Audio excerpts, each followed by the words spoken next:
Hello and congratulations on getting access to this video course on how to optimize your videos before making your YouTube videos live. So this is video number 1, which is the introduction to YouTube search engine optimization.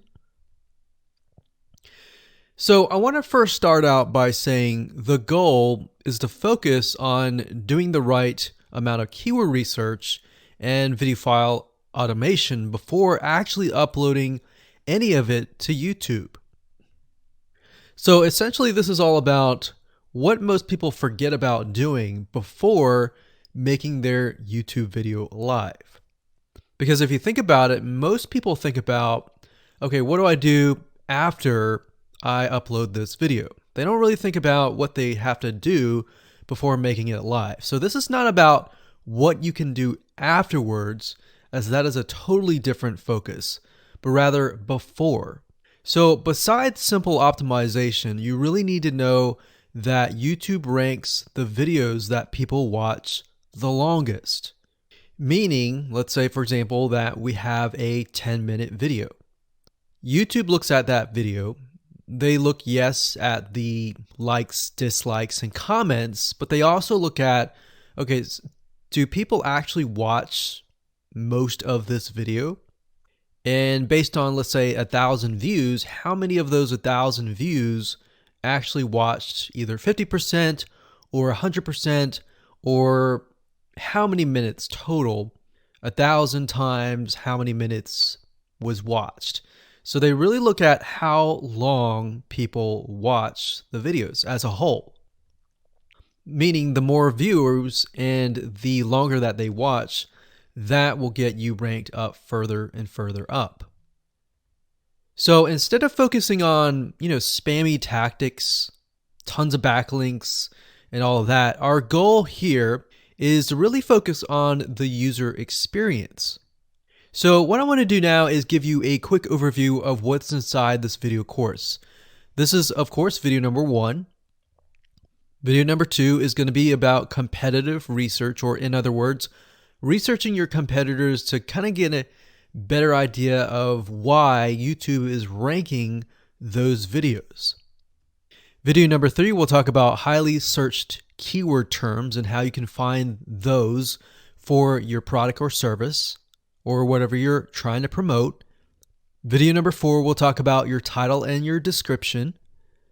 Video number 5, we'll talk about video file optimization. So we're going to optimize the actual file, because each file has essentially information in it. And of course, video number 6 will talk about why your thumbnail is important and how to make it professional and good looking. And video number 7 will talk about video length and why that matters. We talked briefly about it just now, but I'm going to dive in deeper in that video. And of course, last but not least, I'm going to give you a secret tip on how to outrank your competitors in video number 8. So before we get started, I want to talk about what you need to have in hand. You're definitely going to need your product or service and an idea of the niche that you're targeting. You also need to have a video that is ready to be uploaded. And with that said, let's move on to video number 2. Hello and welcome back. This is video number 2. So let's talk about competitive research. You see, the best way to understand how you can rank better is to know what is already ranking in your niche or your market. So what we want to do here is we want to analyze the videos that are on the top. And I want you to specifically look at what titles, what descriptions are they using, and what thumbnails are they using that are eye-catching. And what is the user experience like when you click through those videos? So let's go ahead and do some competitive research. So for the sake of making sure that we find YouTube videos that actually relate to promoting a product, what I want to do now is just to pick a product out of the blue and let's take a look at YouTube. So one product that I've been using for a while now, which has been really, really awesome, is called the Instant Pot. It's basically a pressure cooker that cooks food at a really fast rate. So what we're going to do is we're going to hop on over to youtube.com and we're going to type in Instant Pot and see what we get. So I'm not going to click enter just yet because I'm interested in getting an idea of what kind of potential keywords that we could rank on, or what potential videos that we can create. And we'll talk more about this in the next video. But for now, let's just do some basic keyword brainstorming and then, of course, do some competitive research. So Instant Pot, we got Instant Pot recipes, we got Instant Pot ribs, Instant Pot roast. So let's just click here and see what we get. Now we can see how to use Instant Pot has 316,000 views right here. Instant Pot chicken, top 6 easiest things to cook in your Instant Pot. Perfect for beginners. All right. So let's just take a look at the top 3. So let's go ahead and open those up. And let's analyze them.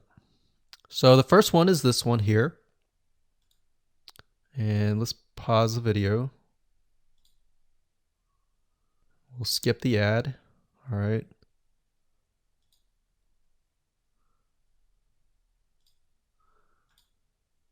Okay, so how to use the Instant Pot 101 for beginners.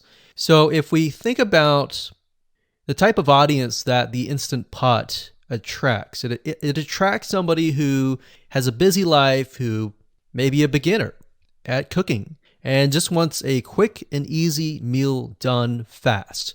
So we can see that. So one thing that I like to do is I like to copy the titles to Notepad. Just kind of get an idea of what we're dealing with. So that's the title. Looks like she's promoting an Amazon affiliate link. We can see that here, Amazon.to. We've got Instant Pot hacks, Instant Pot yogurt, and all that. So what she's doing, it's very funny, but she may not realize she's doing this, but what she's using is a method called siloing. And she's basically telling YouTube, hey, not only do I have this video on Instant Pot, I've got Instant Pot hacks, yogurt, recipes, and other recipes. So let's just copy that in here. So that's video number 1. So we're going to rank it from video 1, video 2, and video 3. Let's scroll down a bit. We've got 373 comments. I will say when it comes to YouTube, they're looking for engagement. So comments is good, likes are good, even dislikes are good as well. Even though dislikes are bad from a human standpoint, it tells YouTube that there is engagement, all right? So sometimes we're going to be able to view, we can't do it here, but sometimes you'll actually be able to view more data. But for now, you can't hear. Now, we can actually dig deeper if we want to. So let's just take a look at Natural Brittany's YouTube channel. Because when you're doing competitive research on YouTube, it's not just that particular video. It's actually the whole YouTube channel as a whole, the authority that that channel holds. So she has 116,000 subscribers. Click on the videos. She has a good amount of videos that talk about anything, looks like from cooking, from budgeting, from grocery, a lot of very similar videos. So let's scroll down. And now let's go ahead and take a look at the second highest ranking video. So if we go back over to here, and this is the Instant Pot chicken, cook with me, meal planning, meal prepping, Sunday setup. So let's go here, take a look.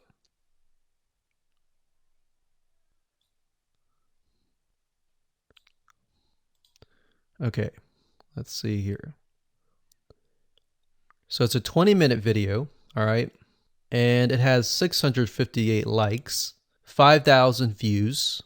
If we take a look at this video here, this has 320,000 views and 7,000 likes. Now, notice how it says 13 minutes here, and notice how it says 20 minutes here. We'll go back to this later on. All right, so we'll talk more about why a certain amount of time of your video is important, why the timing is important. And why is it that this lady has only 5,000 views, whereas the other lady has 300,000, and this lady is ranked right below that lady?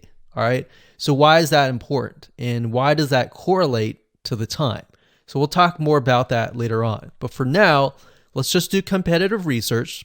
We're not trying to figure things out right now, and go from there. So if we take a look at the description, it says, cook with me as I try a new recipe with Instant Pot. So the description contains the keyword. Sunday setup. Looks like she's got some Amazon links. And if we think about Instant Pot, who could it be targeting? All right, so this lady calls out people who are trying to prep on Sunday. So if we can get an idea of who it's targeting mothers, it's targeting people who are busy, who maybe only have time on Sundays to set things up. And chicken is a common thing, so maybe she's getting a lot of clicks. We don't know exactly, but we know that the headline and the description work together in getting clicks. All right, back over here, this is the third one. So let's take a look at this one. So this one is 8 minutes, but it has a lot more views than those other two videos, but it's shorter. It's shorter, but it has longer amount of views, and it's third. It's got 11,000 likes and 633 dislikes. If we scroll down,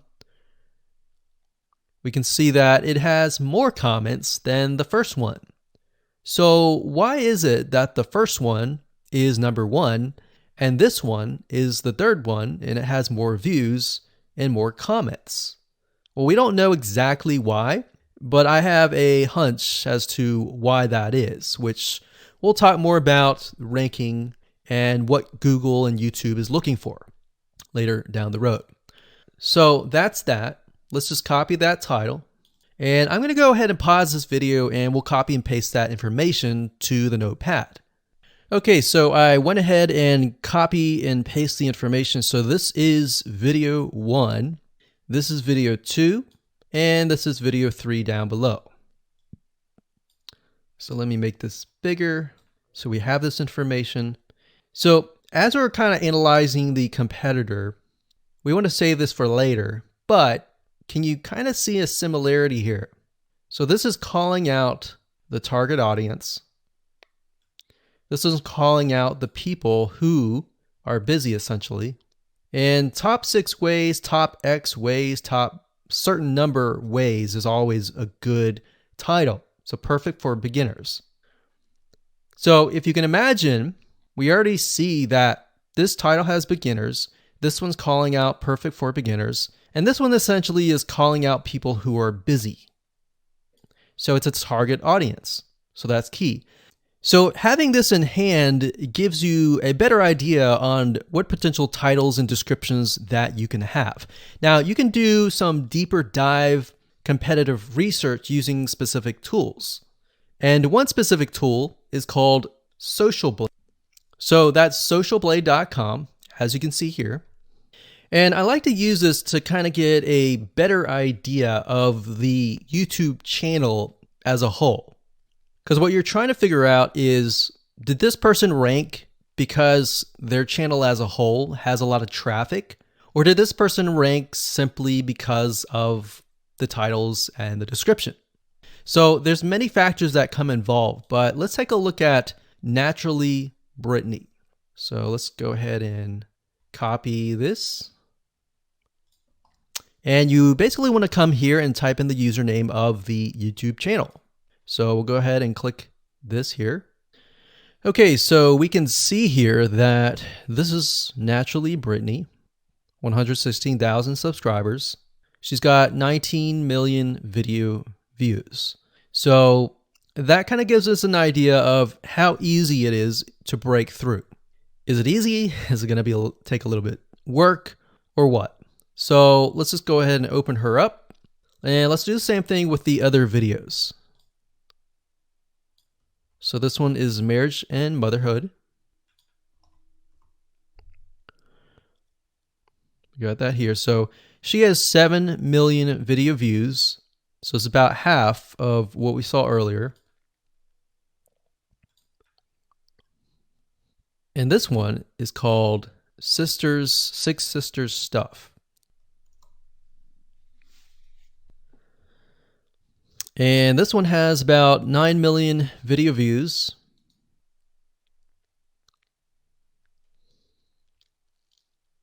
So right off the bat, we can see that if we were to rank on the keyword Instant Pot, it's going to take a lot to break through. But the way we can break through is by using essentially subcategories of that keyword. So Instant Pot recipes or Instant Pot chicken recipe, stuff like that. So we can see that each one of these has about 100 to 200,000 subscribers. So you're going to have to be competing against that. Now, obviously, if you have a good size YouTube channel, that will usually mean that you can break through fairly easily. But if you're just starting out, then breaking through on that keyword is going to be a little bit more difficult. So the next question is, what keywords should you use? And we'll discuss that in the next video.